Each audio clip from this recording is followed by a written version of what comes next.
નમસ્કાર મિત્રો, કિસાન સમાચાર ચેનલમાં તમારું ખૂબ ખૂબ સ્વાગત છે। દેશ, દુનિયા અને ગુજરાતના તાજા, મોટા અને સૌથી મહત્વપૂર્ણ સમાચાર જાણીએ તે પહેલા તમે ચેનલમાં નવા હોય તો ચેનલને જરૂરથી સબસ્ક્રાઇબ કરીને વિડીયો લાઈક કરી દેજો।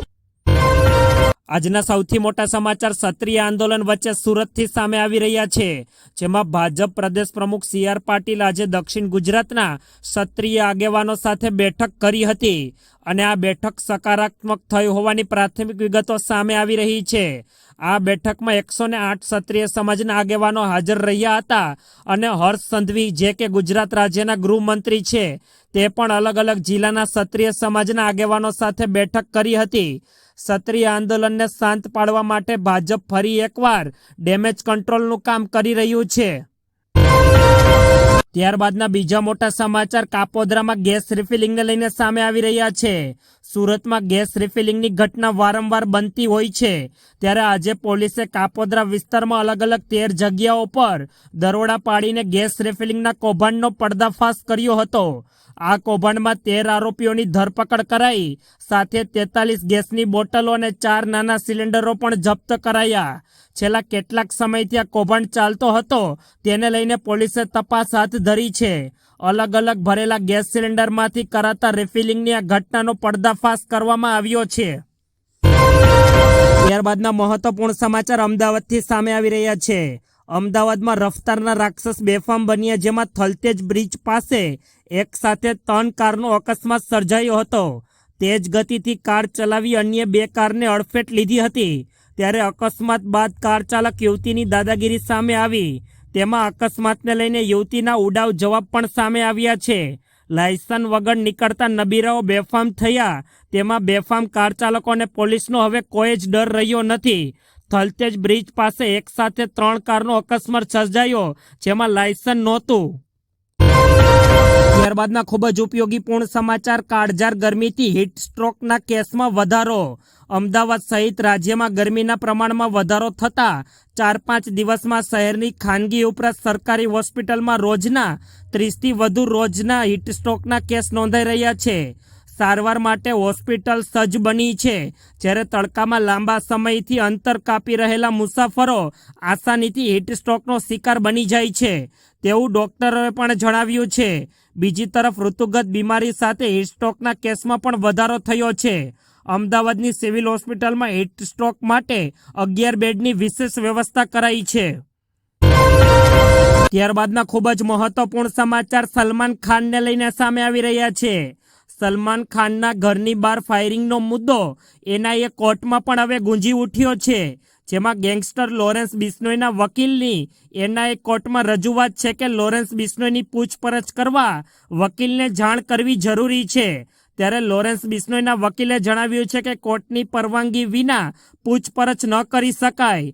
કોર્ટની પરવાનગી બાદ જ સલમાન ખાનના કેસમાં લોરેન્સ બિશ્નોઈની પૂછપરછ કરી શકાય છે, તેવું લોરેન્સ બિશ્નોઈના વકીલે કોર્ટમાં NIA દાખલ કરી છે। ત્યારબાદના મહત્વપૂર્ણ સમાચાર ડ્રાઈવરે મુસાફરોના જીવનને જોખમમાં મૂક્યા। અમદાવાદમાં AMTS બાદ હવે BRTS પણ વિવાદમાં આવી છે, જેમાં BRTS બસ ચાલક માટે IPL મહત્વની બની છે। ત્યારે ચાલુ બસે ડ્રાઈવર મોબાઈલમાં IPLની મેચ જોઈ રહ્યો હતો। અંજલીથી મણિનગર રૂટ પરનો બસનો વિડીયો વાયરલ થયો છે। ડ્રાઇવિંગ કરતા મેચ જોઈ રહેલા ડ્રાઈવરનો વિડીયો સામે આવ્યો, જેમાં ડ્રાઈવર મુસાફરોના જીવનને જોખમમાં મૂકી રહ્યો છે, જેમાં ડ્રાઇવિંગ સમયે બેદરકારી પણ ભારે પડી શકે છે। બસ ચાલક માટે મોબાઈલ પર મેચ નિહાળવું વધુ અગત્યનું છે। ત્યારબાદના અગત્યપૂર્ણ સમાચાર પરસોત્તમ રૂપાલાને લઈને સામે આવી રહ્યા છે।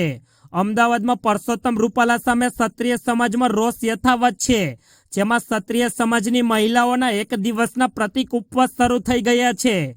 ગોતામાં રાજપૂત ભવન ખાતે મહિલાઓ એકત્રિત થઈ, તેમાં રૂપાલાની ટિકિટ રદ ન થતાં ભાજપ સામે આંદોલન શરૂ કરવામાં આવ્યું છે। તેમજ અન્ય સમાજની મહિલાઓ પણ ઉપવાસમાં જોડાઈ શકે છે। માતાજીની આરતી કરી પ્રતિક ઉપવાસ શરૂ કરાયા છે, જ્યારે રૂપાલાની ટિકિટ રદ ન થતાં ભાજપ સામે આંદોલન શરૂ રહેશે તેવું મહિલાઓએ જણાવ્યું છે। ત્યારબાદના મહત્વપૂર્ણ સમાચાર જૂનાગઢના દાતાર રોડ ઉપર રહેતા યુવાનની ધરપકડ। વડાપ્રધાન નરેન્દ્ર મોદી માટે સોશિયલ મીડિયામાં અભદ્ર ટિપ્પણી કરનાર યુવાન સામે જૂનાગઢ પોલીસ દ્વારા કાર્યવાહી કરવામાં આવી છે અને યુવાનની ધરપકડ કરવામાં આવી.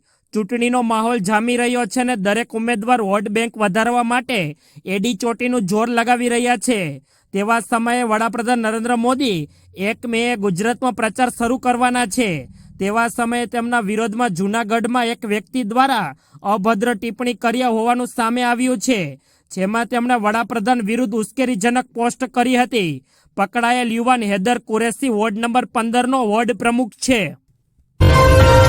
ત્યારબાદના મહત્વપૂર્ણ સમાચાર. સરકારી યોજનાના નામે દૂધના પાઉચ વૃક્ષ પર ઉગ્યા. છોટાઉદેપુરમાં વૃક્ષ પર દૂધના પાઉચ લટકતા મળ્યા છે, જેમાં દૂધ સંજીવની પાઉચના વૃક્ષ પર લટકી રહ્યા હોવાનો વિડીયો સામે આવ્યો છે. બાળકોને અપાતા દૂધના પાઉચ લટકતા જોવા મળતા ચકચકાર મચી ગયો છે, જેમાં રતનપુરા ગામે વૃક્ષ પર લટકતા પાઉચનો વિડીયો સોશિયલ મીડિયામાં હાલ વાયરલ થયો છે.